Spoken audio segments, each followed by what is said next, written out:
আল্লাহর কসম, এই জমিনে তোমার যদি নিঃস্বার্থ কোনো বন্ধু থাকে তারা একমাত্র উলামায়ে কেরাম তোমার আপন বন্ধু। আর যত বন্ধু বন্ধু বলে চাপাবাজি করে এরা কেউ নিঃস্বার্থ না, সব হলো স্বার্থপর। আব্বা আম্মাও স্বার্থ ছাড়া আছে।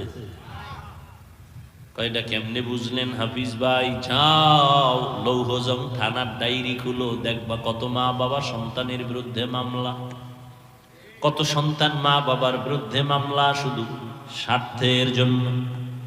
কিন্তু এই জমিনে একমাত্র যুবকের বন্ধু উলামায়ে কেরাম, এদের কোনো স্বার্থ নাই। চিন্তা করো, কুত্তা শুয়ারের আল্লাহ চিন্তা করার মতো মেধা দেন নাই। আল্লাহ দিছেন আশরাফুল মাখলুক মানুষ। একটু চিন্তা করো, কই ছিলাম, কই আছি, আবার আমি কোথায় যাব, কেন আসলাম, কে পাঠাইলেন, আবার যাব কোথায়, কে নিবেন, কি আমার করণীয়, কি বর্জনীয়। এটা কুত্তা চিন্তা করে না, শুকর চিন্তা করে না। এটা চিন্তা যারা করবে তাদের নাম মানুষ। हकीकत से तो दुनिया बेखबर है, दुनिया की नुमाइश पर नजर है। नमी गोयम के अज दुनिया जुदाबाश, बहरकारे के बाशी बा खुदाबा। অনেক যুবক চিন্তায় আছো যে হুজুরে কোন দিক দিয়ে জানি আটকায়, কয় টুলি ভরো, হুজুর হয়ে যাও, স্কুল ছাড়ো, কলেজ ছাড়ো। মহামারী করোনায় বাবায় মরে গেল। জাগতিক শিক্ষায় শিক্ষিত দুটো সন্তান কুলাঙ্গার, লোকের টাকা দিয়া কয় বাবার লাশটা রাস্তায় ফালায় রেখে আয়। লাশ ফালায় দিল রাস্তায়, দরওয়াজা জানালা লক করলো, জানালা দিয়ে একবার উকি দেয় নাই কুলাঙ্গার সন্তানরা যে আমার বাবার লাশটা কুত্তায় খাইলো নাকি জানাজা হইল। আমার দেশের শত শত করোনার লাশ, কিছু প্রশাসনের পুলিশ ভাইরা আর সিংহবাগ ওলামায়ে কেরাম টুপিওয়ালারা এই লাশগুলো কাঁধে নিলেন, গোসল করাইলেন, কাফন পরাইলেন, জানাজা পড়াইলেন, কবরে রাখলেন। একজন হুজুরেও করোনায় মরে নাই। এরকম নিঃস্বার্থ বন্ধু একজন দেখাও না। রোহিঙ্গাদের জমিনে প্রমাণ দিয়া দিছে, খবর নাই, ইতিহাস ভুলে গেছে রে জাতি। বিভিন্ন এনজিও সংস্থাগুলো কোটি কোটি টাকা দিছে, কিন্তু উদ্দেশ্য বড় খারাপ। কলিজা দিয়া নিজের কষ্টের টাকা, হালাল টাকা, পিওর টাকার থেকে কিছু ভাগ করে কালেকশন করে করে করে করে হুজুরেরা, আলেমরা, ইমামরা মানুষের থেকে নিয়া নিজ দায়িত্বে আমানতের সাথে কোটি কোটি টাকা রোহিঙ্গাদেরকে দিছে। আমার আল্লাহর মোহাব্বত, দুনিয়ার কোনো স্বার্থ নাই। আরো শুনবা হুজুরেরা কি কি ক্ষতি করে সরকারের।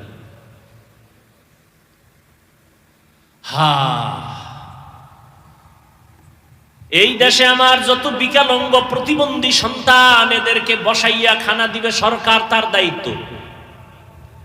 শিক্ষা, ভাত, কাপড়, বাসস্থান দায়িত্ব সরকারের, সব দিবে, ঘর উঠায় দিবে, কাপড় দিবে, টাকা দিবে, খানা দিবে, সব কিছু দিবে।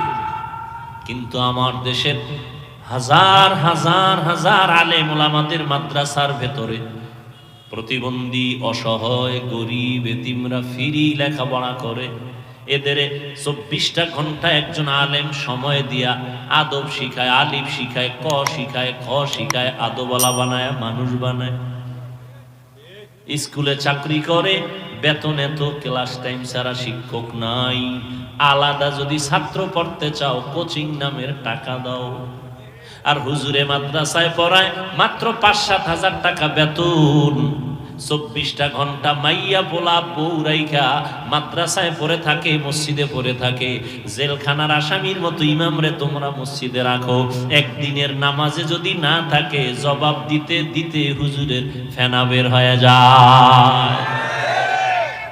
জেলখানায় শান্তি, জেলখানায় শান্তি। এর একমাত্র কারণ শিয়ালের হাতে মুরগি রাখলে যা হয়, একটা সুদখোরের কাছে ধর্মের চাবি রাখছে তাই হচ্ছে। শিয়ালের কাছে মুরগি আমানত রাখলে কয়দিন পরে পাইবে? আমি আর সত্য কথা বলেন, স্বীকার করেন, মানেন আর না মানেন, স্বীকার করেন। শিয়ালের কাছে মুরগি আমানত রাখা বুদ্ধিমানের কাজ। একটা সুদখোর বেনামাজির কাছে ধর্মের চাবি দেওয়া, এটা বুদ্ধিমানের কাজ। কে বলবে এই কথা? ইমাম সাহেব জেলখানার মতো এক ওয়াক্ত নামাজ যদি একটু দেরি হয়, রিক্সার ড্রাইভার কয় হুজুর কইছিলেন, রিক্সার ড্রাইভার জিয়াও কেন? আমি 5 টাকা মাসে দেই। কত কম? মাসে 5 টাকা দেয়, 10 টাকা দেয়, 5 কেজি চাউল দেয়, ধান দেয়, পাওয়ার। আবার মাইকটা যখন লয় না কিছু নেতারা, এই খবরদার ইমাম আমগো নেতা, বক্তব্য দেয় ইমাম আমগো নেতা, ইমাম যা কইবে তাই। কিন্তু সুদের বিরুদ্ধে খাওয়া যাবে না হুজুর, সাবধান, এই বিষয়ে খেয়াল রাখবেন। ঘুষের বিরুদ্ধে বলবেন না, বেপরদার বিরুদ্ধে বলবেন না, কারণ আমরা সর্বোচ্চ লেভেলে যারা, আমরা সবাই এই পথের প্রতীক। রাগ করেন? হ্যাঁ, তাহলে ইমাম সাহেব জেলখানার মতো আছে না? কোনো স্বাধীনতা নেই। আজকে এক আল্লাহর বান্দা গেছে, মোটামুটি পরিচিত আমার আপন মানুষ, অসহায় অবস্থায় আছেন এই মুন্সিগঞ্জে এক জায়গায়। কাইল না জুমা পড়াইছে, কাল জুমা পড়াইছে। কমিটিরা কি কইছে? কইছে হুজুর আপনার ভালো লাগছে, রাখবো, কিন্তু ফ্যামিলি নিয়ে আপনার বাসা নিয়ে থাকতে হবে। আমগো এলাকায় এইরকম কোনো ফকিন্নি নাই যে আপনার একবেলা খাওয়াইবে, বুঝেন? কিন্তু এমন কোনো ফকিন্নি এই মুন্সিগঞ্জ এই নাই যে ইমাম সাহেবের একবেলা ঘর থেকে বাদ দেবে, এ নাই। আর আপনি যদি বউটৌ লইয়া আপনি বেসালার একা একা পাকাইয়া খাইতে পারেন, তা আমরা রাখলাম, কিন্তু আমাকে গ্রামে খাওয়াইবে এরকম কোনো ফকির নেই। সব ভিআইপি, সব ভিআইপি। সিআইপি তো দেখলাম আলহামদুলিল্লাহ, এর নিচে হইলো সব ভিআইপি। ইমামরে খাওয়ানোর মতো এই মনটাই নেই। এবার টাকা নাও, টাকা দিয়ে দাও, 50-100 টাকা লাগলে নাও, তারপরে এই ঝামেলা করা যাবে না। আর আগের দিনের স্বামী চাইছিল, মহিলা চাইতো না, এই হুজুরের একবেলা খাওয়ান মানি আমার রিজিকের বরকত। আর এখন নাই, এগুলো কিচ্ছু নেই। গাছের ভালো নারিকেল, গাছের ফলটা হুজুরের জন্য রিজার্ভ, এখন নাই। কেন? হুজুরকে দোয়ার মধ্যে কোনো অ্যাকশন নেই। হুজুরকে দোয়ায় কি নেই? একজন বলে গেছে বড় পিসাবের কাছে, যাইকা হুজুর ছেলে মেয়ে পাই না, মানুষে কত আদর করে, আব্বু আব্বু কয়, আমার একটা দোয়া যদি করতেন, একটা বাচ্চা পাইতাম, সন্তান আমাকে আব্বু কইতো, আমিও তারে আদর দিতাম। হুজুরকে যাও দোয়া করবো, তবে টাইম লাগবে 1 বছর। কয় বছর? 1 বছর টাইম লাগছে। কোনো ছেলে নাই, মাইয়া নাই, কিচ্ছু নাই। মাথা গরম। হুজুরে কি দোয়া করলো আজকে দেখাই দেবো। হুজুরের দোয়ায় যে অ্যাকশন, এই পরের বাড়ি খাইয়া দোয়ার অ্যাকশন শেষ। যাই হুজুর কি দোয়া করলেন? ছেলেও নাই, মাইয়াও নাই, হিজড়াও নেই, মাঝখানেরটাও নেই। কি দোয়া করলেন? 1 বছর অপেক্ষা করলাম। হুজুর কয়, আমার দোয়া তো অবশ্যই কবুল হওয়ার কথা, তুমি বিয়ে করছো নি? কারণ আমি বিয়ে করিনি। রাগ করেন, খুব রাগ করেন। অনেকের তো ঢুকতেছে কলিজার মধ্যে, মাইনে নেওয়াটা কষ্ট হয়ে যাইতেছে। হুজুর ওয়াজ করবেন, এডি হুনতে নিয়ে আমরা আইছি, তাহলে তো তুফান হওয়াটাই ভালো আছে।